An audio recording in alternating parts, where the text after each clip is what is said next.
Today, we're jumping into an ancient story that deals with a very, very modern problem. How do you find the right person?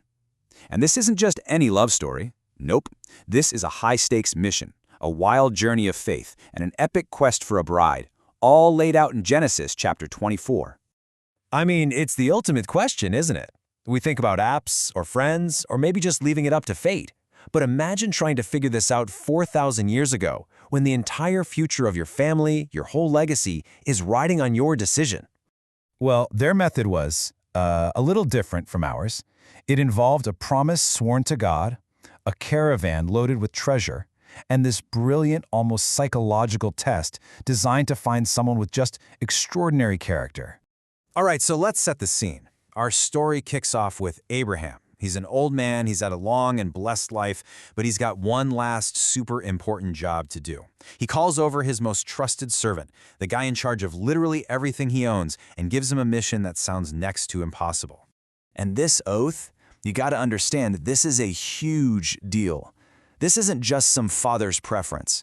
For Abraham, keeping his family line pure and separate from the local culture was core to his covenant with God. The stakes could not be any higher. So the instructions he gives are crystal clear.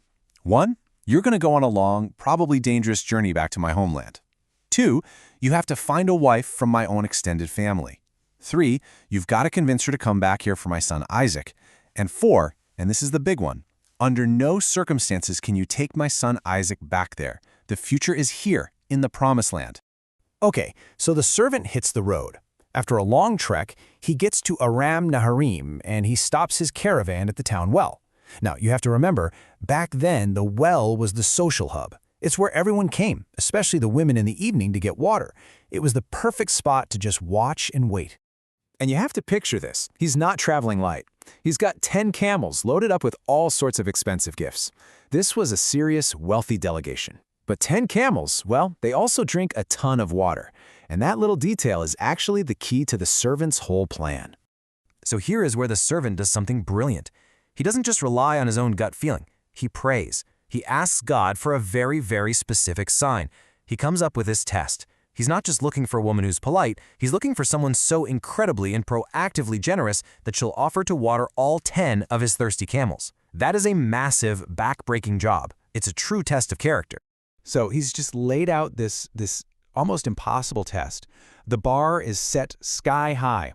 And what happens next? It's just, wow, the speed and the precision of it all. You can just feel the tension. I mean, really let that sink in for a second. He hadn't even finished the prayer in his own head. The timing is just so immediate, it pretty much screams that what's about to happen is no coincidence. It's an answer. And then, boom, there she is, Rebecca. The text says she's very beautiful, and get this, she turns out to be the daughter of Abraham's own nephew. She is from the exact family he was sent to find. The first piece of the puzzle just clicks right into place. So he makes his simple request for a little water, and Rebecca's response is just off the charts. She doesn't just give him a drink, she immediately jumps into this huge job of watering all 10 camels. And notice the words the text uses. She quickly empties her jug and ran back to the well. Her actions just radiate this energetic, giving spirit. She absolutely aces the test. Just try to put yourself in his shoes for a moment. He's just watching, completely silent, as this miracle unfolds right in front of his eyes. His very specific, detailed prayer is being fulfilled word for word. This is more than just success. He's in total awe. Okay, so he's found her. Mission accomplished, right? Not so fast. Finding the right woman was only half the battle. Now comes part 2, convincing her family to let her go with him, a total stranger, to marry a man she has never even met. When he gets to her house, they welcome him in, they offer him food, but he just shows this laser focus. He refuses to eat, saying, "I'm not eating a single bite until I've told you why I'm here." It's a power move, really. It shows just how serious and urgent this mission is. And the way he presents his case, it's genius. He doesn't lead with, "My boss is rich and wants your daughter for his son." No, he tells the entire story, step by step. He frames every single event, from the oath to the prayer at the well, as part of God's master plan. He's basically saying, look, this wasn't me, this is the will of God. And it totally works. Her dad, Bethuel, and her brother Laban are completely sold. They see all the evidence laid out, and they immediately agree. They're like, the Lord is clearly in this, so who are we to argue? Take her and go. But hold on, there's one more fascinating twist. The servant wants to leave the very next morning, but the family wants her to stay for, another week or so.